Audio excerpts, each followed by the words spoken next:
Anda telah mengunduh podcast yang dipaparkan oleh Pendeta Dr. Erastus Sabdono ini dari truth.id/voice. Selamat mendengarkan podcast ini.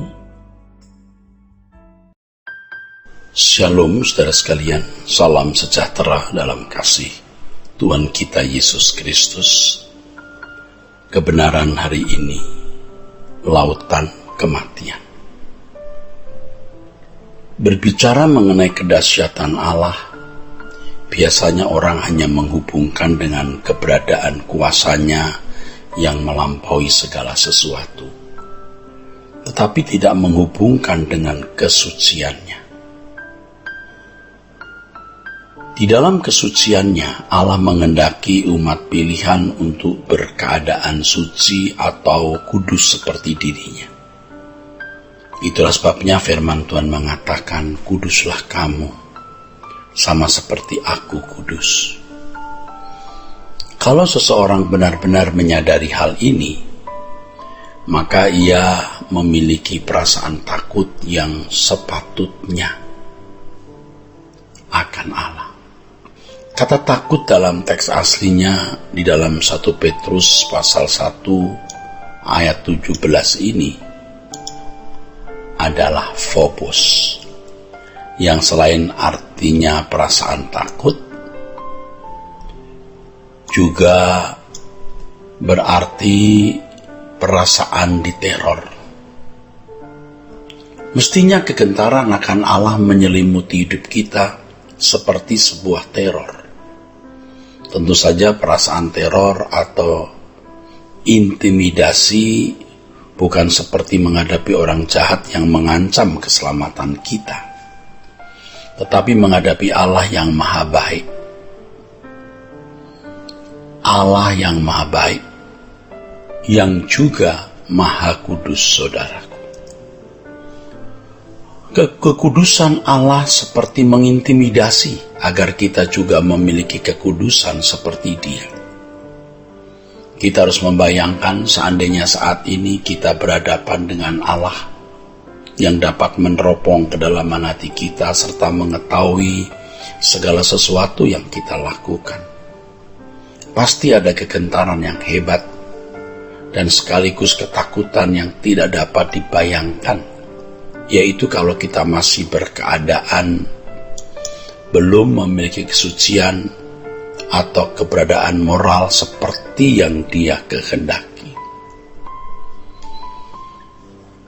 Oleh sebab itu, kesempatan di mana kita masih dapat membenahi diri sekarang ini harus kita gunakan sebaik-baiknya. Sebab kalau kita sudah menutup mata untuk selamanya, berarti kesempatan itu tidak ada lagi. Pastilah akan ada penyesalan yang tidak terlukiskan, kecuali dengan kalimat ratap tangis dan gertak gigi. Suatu hari nanti kita pasti menghadap tahta pengadilan Tuhan.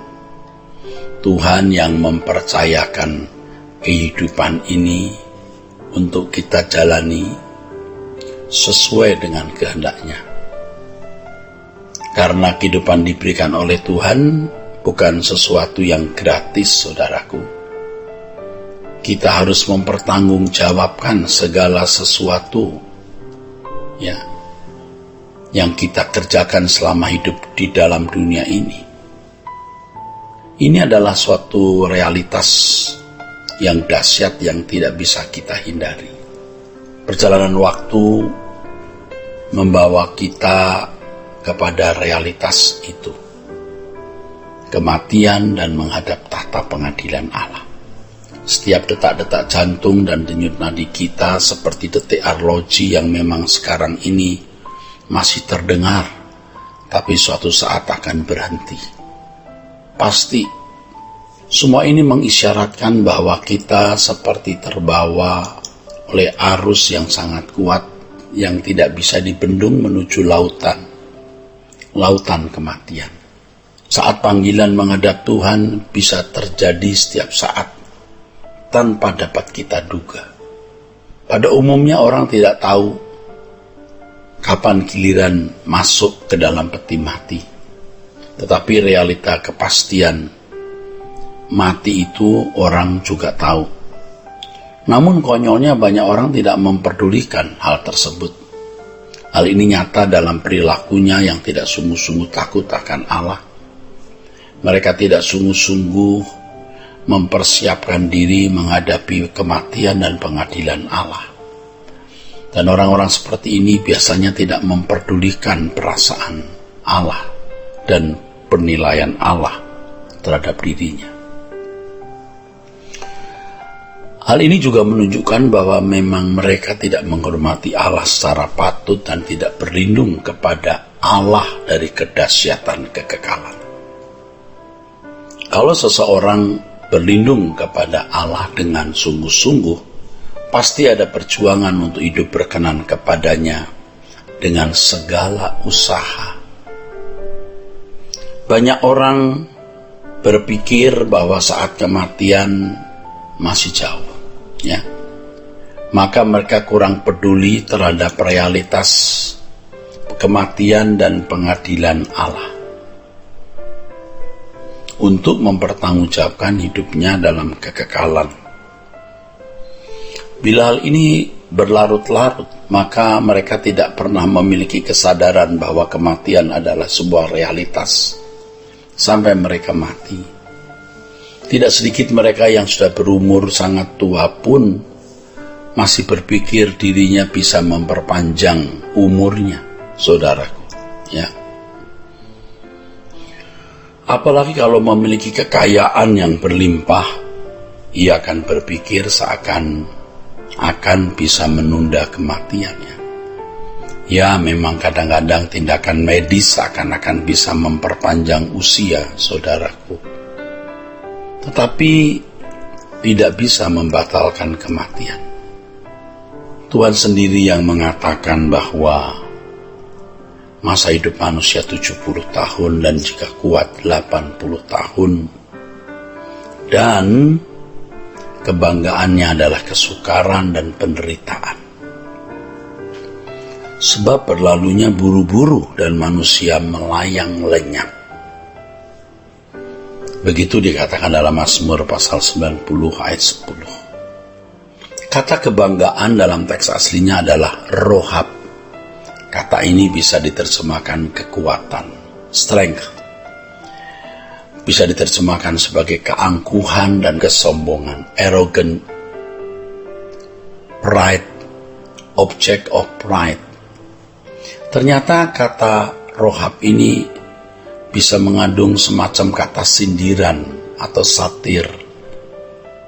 Seakan-akan pemazmur mau mengatakan bahwa setelah melewati perjalanan panjang dalam hidup ini, apa yang dapat dibanggakan? Beberapa konglomerat tinggal di rumah mewah hari tuanya, hanya tergeletak antara hidup dan mati, ditemani oleh suster dan alat medis. Seperti yang dikemukakan oleh Tuhan Yesus dalam kemiskinan di mata Allah. Ya. Mereka orang yang hidup dalam kemiskinan, ya, di mata Allah, saudaraku. Orang-orang seperti ini sebenarnya, saudaraku, hidup dalam kemalangan. Yesus menangisi orang-orang seperti itu dengan kalimat, "Wahai, betapa baiknya jika pada hari ini juga engkau mengerti apa yang perlu untuk damai sejahteramu. Tetapi sekarang hal itu tersembunyi bagi matamu." Suatu keadaan yang tragis. Orang tidak mengerti apa maksud dan tujuan hidup ini. Betapa malangnya orang-orang seperti ini di kekekalan. Saudaraku, kiranya kebenaran hari ini memberkati kita sekalian. Sola Gracia. Untuk berlangganan renungan harian dalam bentuk cetak, silakan hubungi Truth Literatur di nomor telepon 0878 7870 7000.